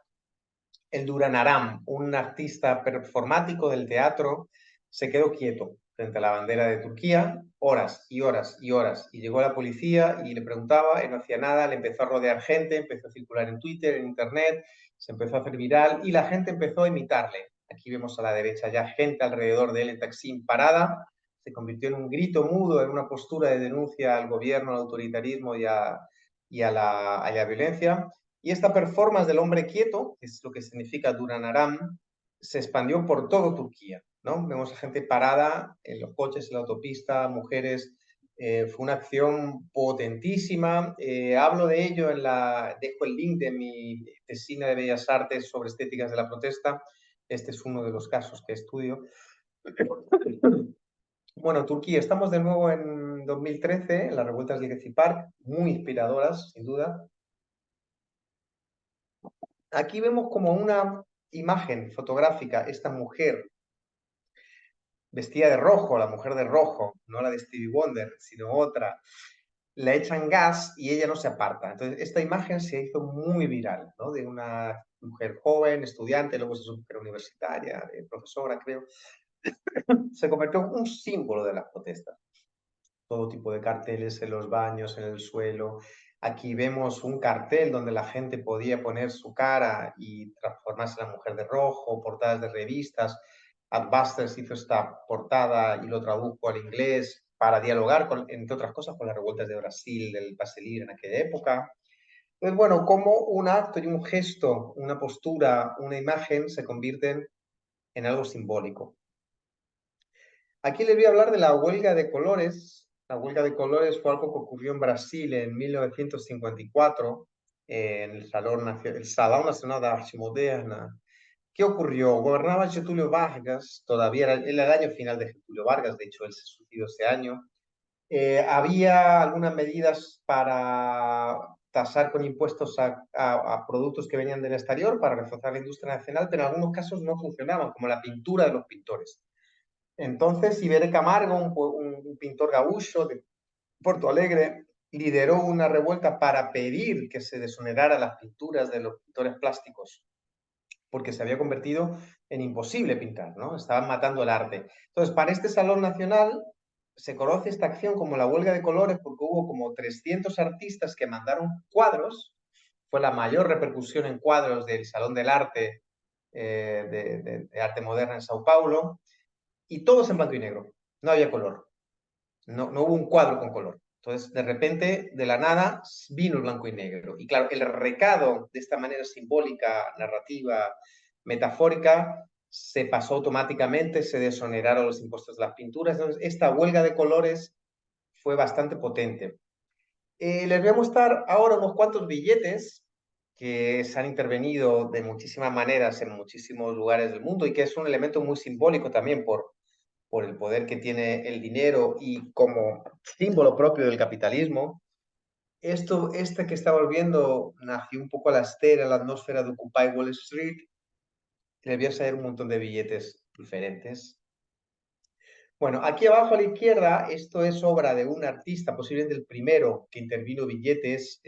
Cildo Meireles es un mito, es muy importante, con todos los premios del mundo posibles, ya uno de los más importantes del siglo XX de Brasil y América Latina. Vladimir Herzog fue un periodista asesinado por la dictadura brasileña y él se dedicó a poner en los billetes, estampar muchos, miles de billetes. ¿Quién mató a Herzog, no? Esto se replicó en 2013 cuando desapareció un obrero de una favela de Río de Janeiro llamado Amarildo, que luego se descubrió asesinado por la policía militar. Cada Amarildo se intervinieron estos billetes. Aquí a la derecha el FAC FIFA, en las revueltas de 2014 en Brasil. Esto es más también después de Occupy Wall Street, ¿no? Estampar billetes de dólar. Los 400 más ricos tienen lo mismo que 150 millones de más pobres. Bueno, este lo tengo que enseñar, es de Milei. La extrema derecha, como hemos hablado, ha aprendido, y bueno, toda la narrativa alrededor de los billetes de Milei fue espectacular, en el sentido que les funcionó, y bueno, la frase de abajo, este papel no tiene valor comercial, pero vale más que el peso argentino. Bueno, una acción de guerrilla total y muy simbólica. Aquí ya tocamos algo muy interesante, que es la creación de mundos, que es el último apartado. Doy algunos anticipos para que nadie se vaya a dormir y se queden conmigo. y luego conversemos. Estos billetes los lanzó Adbusters, son parte del libro Meme Wars, de la guerra de memes. El director de arte de Adbusters es Pedro Inoue, brasilero, muy amigo mío, y bueno, he conversado con él bastante sobre estos billetes y cuando ya lo simbólico construye mundos, ahí ya estamos tocando algo realmente muy poderoso, ¿no? Lo de dibujar horizontes de esperanza, construir mundos y símbolos nuevos, ¿no? Llegamos al penúltimo apartado, la interrupción del relato. Paro un poquito para que me vean la cara y descansar. En realidad, a lo mejor podría haber empezado por esto. Es más simple como activistas o campañas de guerrillas interrumpir un relato, interrumpir una historia que nos están contando alguien, los poderosos, o el dinero, o un gobierno, o quien sea. Es más simple interrumpirlo que construir un relato propio. En algunos casos, interrumpir el relato es el preámbulo a tener un relato propio y construir un relato, un símbolo, un futuro, un mundo, etc. Le voy a montar casos muy visuales y muy concretos de interrupción de relato. Luego hay un apartado final y yo creo que vamos a tener por lo menos 20 minutos para conversar. Creo que nos quedan unos 20 minutos de charla. Pero bueno, la interrupción del relato es algo que, por ejemplo, la gente de en medio habla de interferencias, ¿no? Las interferencias en el sistema es algo como muy deseable, muy buscado. Esto de troll face, esto tiene que ver con el troleo, ¿no? Con los trolls también. Bueno, interrupciones de relato muy simples. Esto, así si no les explico el qué, no se entiende, pero tiene poder, ¿verdad? Esto, el contexto es muy simple. 2013, represión policial brutal contra movimientos populares brasileños, contra la Copa de Confederaciones. Y llega un agente del Atelier de Disidencias Creativas de Río de Janeiro y hacen una serie de interrupciones lúdicas. Y bueno, un tipo con un traje purpurina, con un bambolé, que se dice acá, no recuerdo, creo que es hula hoop, se pone a bailar delante de la policía y esta imagen se viraliza, portada de periódicos y rompe un poco el clima bélico, interrumpe un relato de no vayan ustedes a la calle, hay violencia, son vándalos, son black blocs, son gente muy violenta y entonces un poco esto rompe un poco aquel relato, ¿no? Esta interrupción fue celebrada por mucha gente como un, bueno, podemos seguir en las calles y podemos seguir luchando. En la charla del relato puso una imagen de concepción de una estatua esclavista derrumbada por indígenas mapuches. Elijo esta porque la estatua de Edward Colton en Bristol fue muy potente, cómo le tiraron al río. Entonces, ¿cómo interrumpes el relato colonial? ¿Cómo interrumpes el relato de los esclavistas que a día de hoy siguen teniendo estatuas, ¿no? Una línea dura está defendiendo derrumbar estas estatuas, ¿no? Esto es una interrupción en toda regla. Luego vendría la creación de símbolos. De aquí podríamos colocar una estatua nueva, ¿verdad? También podría haber ido esto antes. Bueno, aquí vemos literalmente y físicamente la interrupción del tráfico en Sao Paulo. Movimiento secundarista, escuelas secundarias que con manuales chilenos y de los pingüinos chilenos ocuparon miles de escuelas secundaristas en todo Brasil y en un momento dado sacaron las sillas de las aulas y se pusieron en las calles, ¿no? ¿Qué más metáfora más potente que esta, que interrumpir el tráfico en una urbe como Sao Paulo tan hecha a medida del tráfico, ¿no? Extinction Rebellion como movimiento global ecológico por la sostenibilidad y la ecología está haciendo algunas, está generando interferencias bastante importantes y haciendo intervenciones de guerrilla bastante potentes.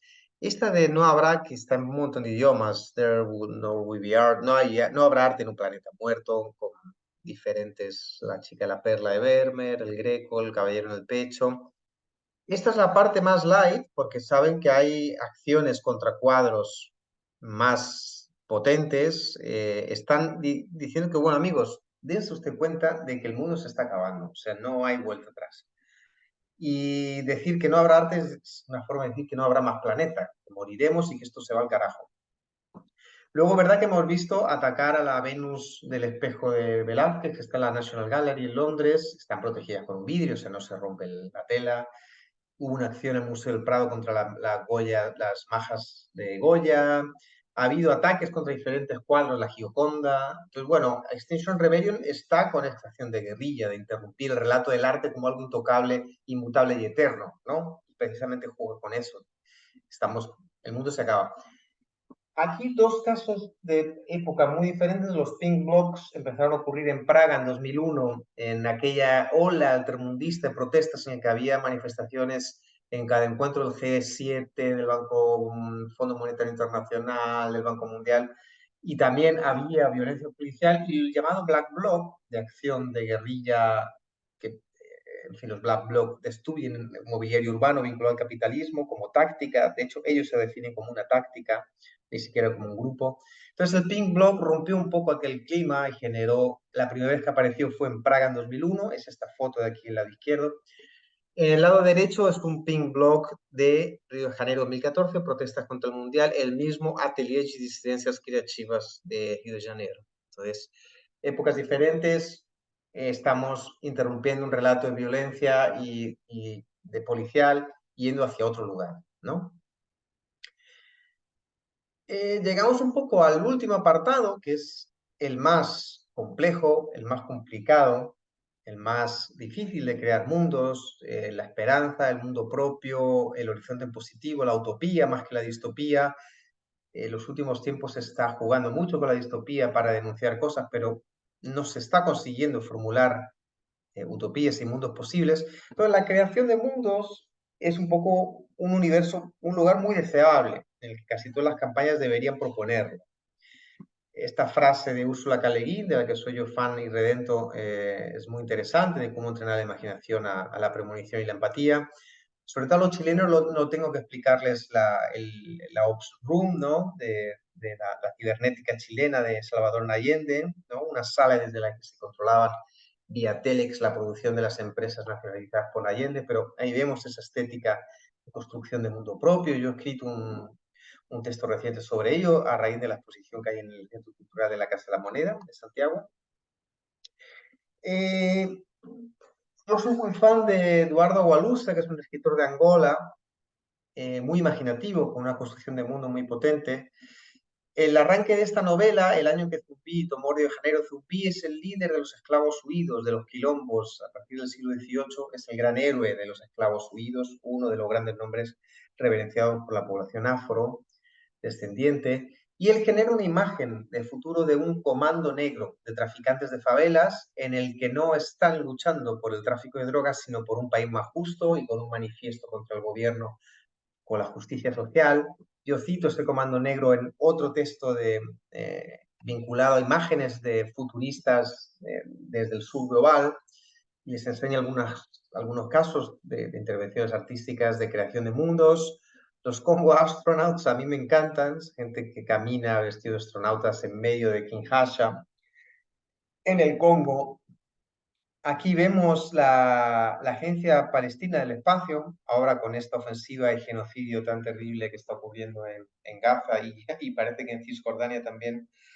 Es bastante interesante cómo construyeron como artefacto artístico una agencia espacial palestina con astronautas y con cohetes, ¿no? Un poco para dar una salida imaginativa también al propio cerco de Gaza, ¿no? Aquí vemos una intervención que invita un poco a este mundo onírico y de despertar mundos y construcción de mundos. Es un artista urbano, grafitero, spy, conocido de España. Esto es una ría industrial abandonada de Bilbao, una ciudad que ya fue muy industrial en el norte de España, en el País Vasco. Y bueno, a mí me gusta mucho esta imagen, ¿no? Del soñar como interrupción y construcción de un mundo, ¿no? Cuando se interrumpe con algo así, se abre la ventana a otra cosa, ¿no? De imaginar la ciudad y la vida de otra manera. Quiero acabar con esto, que es un video que les voy a pedir ahora poner. Esta Morning After Island es una campaña que se lanzó en Honduras, porque era el único país de América Latina en el que no se permitía la píldora del día después, la píldora abortiva.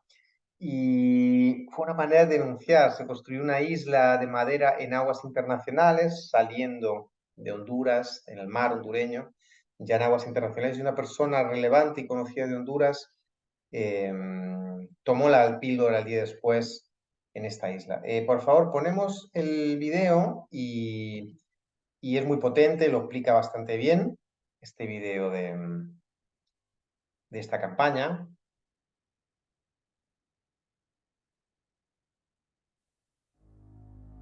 La píldora del día siguiente es un aborto. Nuestro país no permite la venta de este producto. Es un abortivo farmacológico.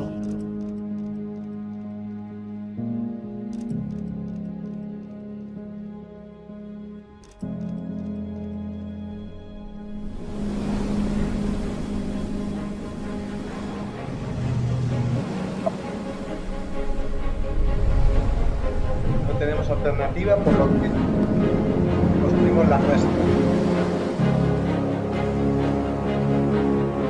En ausencia de sus derechos, las mujeres hondureñas han fundado una isla. La isla del día después. Ahora irán a un espacio seguro en medio de alta mar.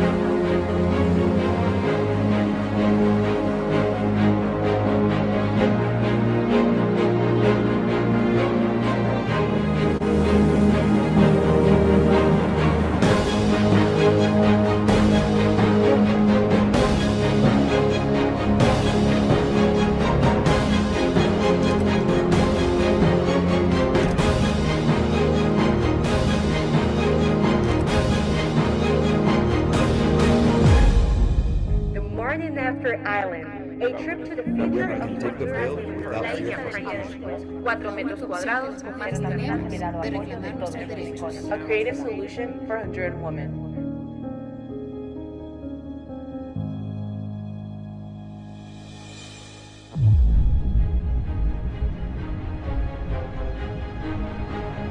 Mujeres hondureñas, no les voy a fallar.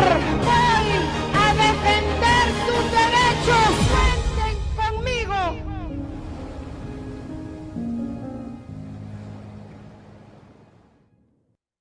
Bueno, bastante impresionante y consiguió la modificación legal. Eso es una campaña que tuvo su efecto. Como ven, en esta hay como mucha plata dentro de la campaña, más del mundo de la ONG y de colectivos con dinero, y es una acción, normalmente cuando se habla de guerrilla, es un poco, son intervenciones tácticas en el territorio y en la esfera comunicacional, que interfieren en diferentes aspectos de relatos existentes y generan nuevas narrativas, y etcétera, etcétera. Y digamos que en general, voy a acabar ya la presentación, porque ahora no hay más que enseñarles las referencias que tenemos por aquí. Es una bibliografía muy básica, lo he exportado al PDF, recibirán un poco el link porque está en Prezi Online. Les recomiendo todos estos libros, el de Guerrilla de la Comunicación sobre todo, y el de Tratado para Radicales, creo que son los dos más, ambos descargables en Internet gratuitamente. El de Guerrilla está muy bien también. Y bueno, si les parece ahora, aquí les dejo, tanto en Twitter como en Instagram, soy este es mi correo electrónico, se lo dejo por cualquier cosa. Y bueno, ahora abrimos un poco preguntas a las 17 personas que estamos acá, mis compañeros de Avina. Podemos conversar un poco sobre desafíos, no es lo mismo lanzar una campaña como activista que como gobierno, que como ONG, hay límites siempre, pero la guerrilla ha impregnado en general. Hay acciones de guerrilla de propios gobiernos, hay acciones de guerrilla de empresas grandes, y bueno, digamos que es uno de los caminos que en algunos casos se complementa con otro tipo de comunicación más formal. Puede ser una acción de guerrilla concreta, que hay toda una campaña gráfica y de mensajes más seria, más planeada en redes, y hay una acción que normalmente suele ser el disparador. Las acciones de guerrilla suelen ser lo que llama la atención de algo, llama la atención de un asunto, y es lo que abre una campaña, es lo que abre el debate. En tiempos en el que hay tanta saturación y tanta información y la gente tiene tan poco tiempo, es interesante pensar muy bien una acción de guerrilla para lanzar algo, porque puede ser la clave del éxito. Una campaña ordinaria, normal, en muchos casos no va a llegar y no va a conseguir los objetivos que queremos, ¿no? Entonces, bueno, ahora me di cuenta que podía haber extendido un poquito más la parte inicial, pero bueno, con las referencias que se quedaron de situacionistas, agitprop, y tropicalismo, etcétera, confío en que van a navegar y buscar, y seguramente conozcan bien, porque son bastante conocidos. Y nada, tenemos un tiempito ahora para conversar, por lo que anímense. Voy a ver Gracias, el chat, que Bernardo. todavía no entré. Muchas gracias, Bernardo. Precisamente quería comentarte que en el chat hay dos preguntas que se hicieron más temprano, pero pues ya estabas hablando mientras. Así que una es de Sandra Urdaneta. Sandra nos pregunta, mucha gente cree que las campañas de marketing de guerrillas son ilegales. ¿Eso es cierto? Y luego, Selmi pregunta, Selmi Flores, ¿se ha establecido la importancia del contexto en tal sentido? ¿En qué porcentaje cree que funcione una campaña cuando la voz y quehacer migrante es considerado vano, extremista y hasta ilegal?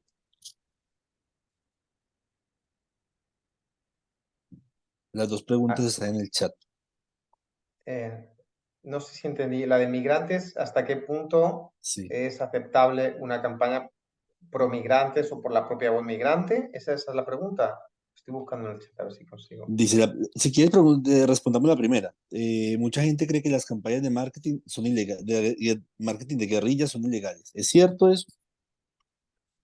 Hay algunas ilegales, la mayoría lo dudo, y de hecho, precisamente la guerrilla busca brechas, busca cosas alegales, como mucho, no ilegales. O sea, el propio marketing, una intervención de una compañía telefónica en el espacio público, normalmente se encuentran brechas. La bicicrítica, cualquier acción que veamos no es ilegal, simplemente en muchos casos, de hecho, se busca forzadamente una laguna legal por el que te permite actuar. Y en algunos casos puede ser ilegal, y también, ¿por qué no? Volvemos al debate de cuando una ley es ilegítima. ¿Y si tenemos una ley que prohíbe hablar a cualquier inmigrante en una lengua que no sea la oficial del país por la calle? Habrá que luchar contra ello, habrá que hacerlo ilegal. Es decir, lo ilegal no, a mí no me preocupa demasiado. Sí, si alguien va a acabar en la cárcel, pero en general no lo son. En general, la guerrilla está precisamente, por eso al principio de la charla arrancaba con esta guerrilla de Lores de Arabia, la guerrilla de la no batalla, la guerrilla del no combate físico, la guerrilla del oblicuo, de la brecha, del escaparse, de evitar ser un tiro, un objetivo, ¿no? Yo pienso que ese es el interés más de la guerrilla y el que a mí me interesa más. Habrá alguien que le interesa más un formato militar de las guerrillas del Vietcong. A mí no tanto. Hay algo en el sentido de no luchar como un ejército ordenado en el campo de batalla. La guerrilla desborda ese tablero de juego. Pero precisamente la guerrilla de la que yo he ido hablando va por otro lado.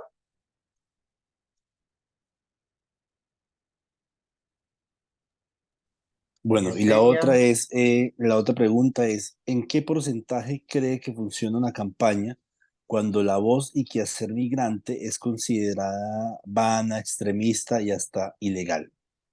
Yo creo que esta es más relacionada a las campañas que tratan de defender a las personas migrantes en este contexto complejo que se vive con discursos de odio y este tipo de cosas. Bueno, hay que buscar muy bien cuál es la voz, porque para una campaña de migrantes no tiene que ser únicamente el migrante quien hable. Puede ser la persona del lugar la que sea protagonista de la campaña. Ahí les lanzo un poco el guante, que ya al final, para cerrar, les invitaré para que se suben el día 6 a la siguiente sesión, donde trabajaremos una campaña colectiva y colaborativa alrededor del mundo migrante y que intentaremos que tenga cierto impacto para el Día del Migrante, el 18 de diciembre, y donde precisamente ya les anticipo que sí va a ser una voz migrante, pero no exactamente la que están pensando. Ahí dejo suspense para que se sientan ganas de participar. Pero bueno, en algunos casos sí, el migrante, por ejemplo, vamos a ver, un migrante, en todas las sesiones he enseñado alguna campaña de migrantes, un migrante que despierte la compasión, la empatía, la amorosidad, que muestra una historia de vida, que despierte ese lado, es muy válido, hasta en momentos tensos en los que hay. Por ejemplo, recuerdo una publicidad de migrantes de Portugal en el que una persona blanca insulta a un negro por la calle y luego tiene un accidente y este negro precisamente es un médico, el que le salva y le opera y le salva de la muerte. En un caso extremo, un poco cliché tal vez, pero digamos que hay muchas maneras y yo pienso que sí. Lo que es verdad que depende de qué situación, lo mismo hay que buscar la otra voz diferente. Imagínense si buscamos una voz de un cuerpo de seguridad, un policía, que por algún motivo era antimigrante, tenía que reprimir al mundo migrante y de repente no, de repente por algún motivo, porque se enamora o porque tiene un hijo, porque conoce la historia de alguien que viene de fuera, pasa a defender otra postura. Puede ser perfectamente esa la voz. Sí, ahora la mano la tiene levantada Yesenia. Muy buenas tardes, un gusto. ¿Se me escucha bien? Hola, ¿se me escucha bien? Sí, sí. Ah, ya. Quería hacer una consulta. Yo le colaboro a la Fundación Libera. Soy venezolana, resido en Chile. La Fundación Libera es una organización para ayudar a las personas que han sido víctimas de trata de personas y trabajo forzado o forzoso. El tema es el siguiente, de que acá en Chile se ve mucho el caso de que el extranjero, mm, por un lado, es muy mal visto porque quita el trabajo, cobra poco. Por otro lado, el extranjero es el que arrienda, es el que deja casi todo el sueldo acá en Chile por el tema de que no tiene arraigo, no tiene familiares que tengan una vida, sino que estamos como por paso o obligados por lo que nos ha pasado en cada país. Lo hablo por mi experiencia y por la experiencia de mis coterráneos, de su mayoría. El tema es el siguiente, ¿cómo sería una campaña para sensibilizar y poder ver al inmigrante de la manera que está ocurriendo? Hemos sido víctimas de trata de personas, eh, eh, hemos estado esclavizados.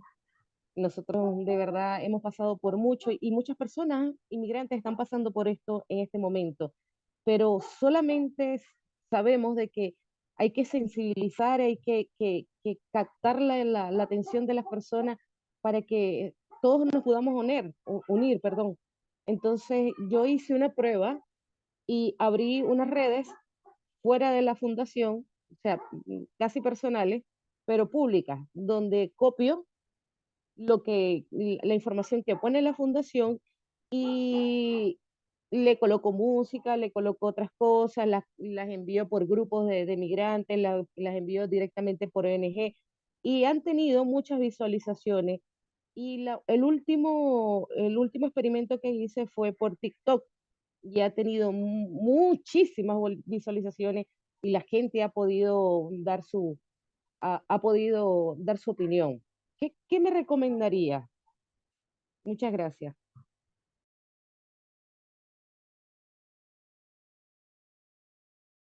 Perdón, yo pienso que me faltan muchos elementos para poder evaluarlo un poco así mejor. Lo que yo en otras charlas previas, en sesiones previas, sobre todo la de esferas de la comunicación, recomendé no obsesionarse por el impacto cuantitativo inmediato en redes sociales, este impacto de muchos views, que parece que estamos en esa espiral constante de buscar ese impacto como el único, ¿no? Y tener como un impacto más a largo plazo o conseguir interrumpir o generar ese relato que interfiera en las esferas de poder legislativa, en la propia sensibilidad de la población no migrante que recibe a los migrantes. Entonces, bueno, no, me faltan tantos elementos que no me atrevería a darte un consejo. Sí que es algo que lo vamos a ver de nuevo por invitarte de nuevo a la campaña del día 6, que vamos a intentar arrancar una campaña de sensibilización y concienciación de la recepción a los migrantes. No exactamente, es más general, no solo de la trata. Pero bueno, es un tema delicado, ¿no? Que se puede abordar de muchas maneras. Y en este caso yo pienso que precisamente alguien que haya sufrido esta trata, algo tan violento, la voz del migrante que lo ha sufrido es más válida que cualquier otra, en este caso, más que si tú estás en Chile, más que un chileno o un político chileno. Creo que justo la voz que ha sufrido es la que tiene que emitir esta campaña, creo. Es la más potente, ¿no? Entonces, bueno, pienso que por ahí podría pensarse algo.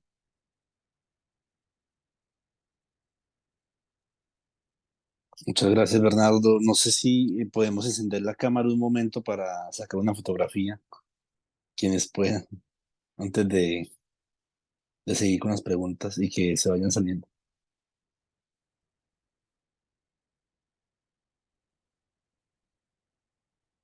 Un momento, no sé si me están escuchando, si podemos encender la cámara, quienes más podamos para tomar una foto. Damos unos segundos.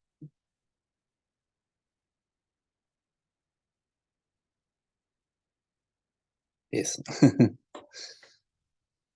Porque ya nos queda una sesión del programa que es el 6 de diciembre, como decía Bernardo. Ok, vamos a tomarla. 1, 2, 3. Bueno, gracias. Dejo a Bernardo que continúe.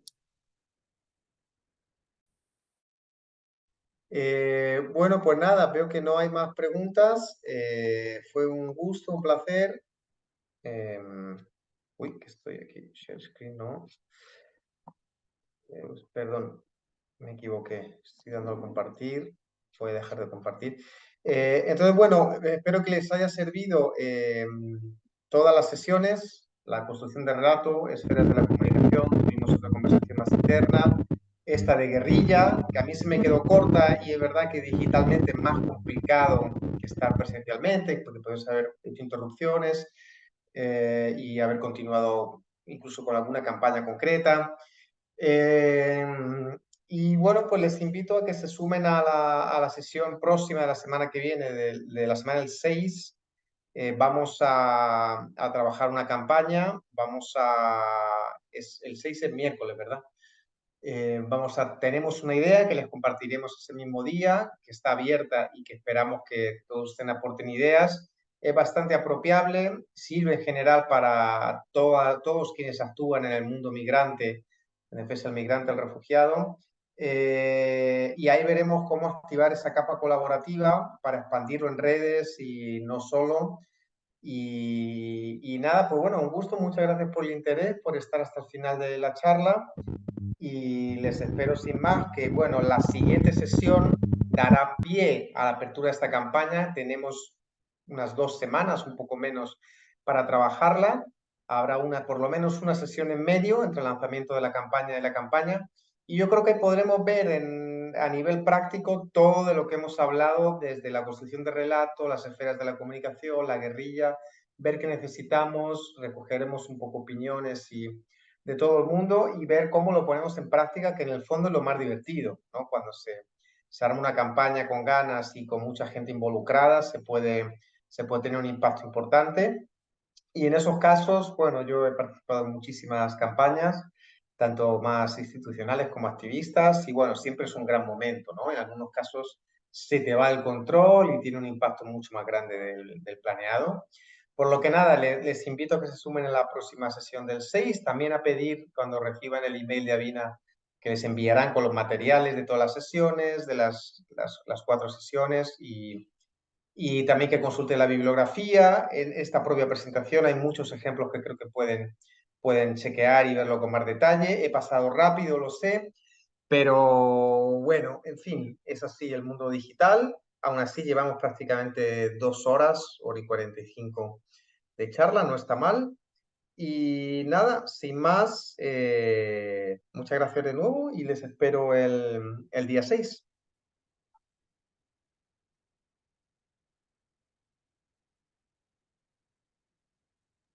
Gracias. Chao, chao. Bueno, un saludo a todo el mundo. Nos vemos pronto. Gracias, chao.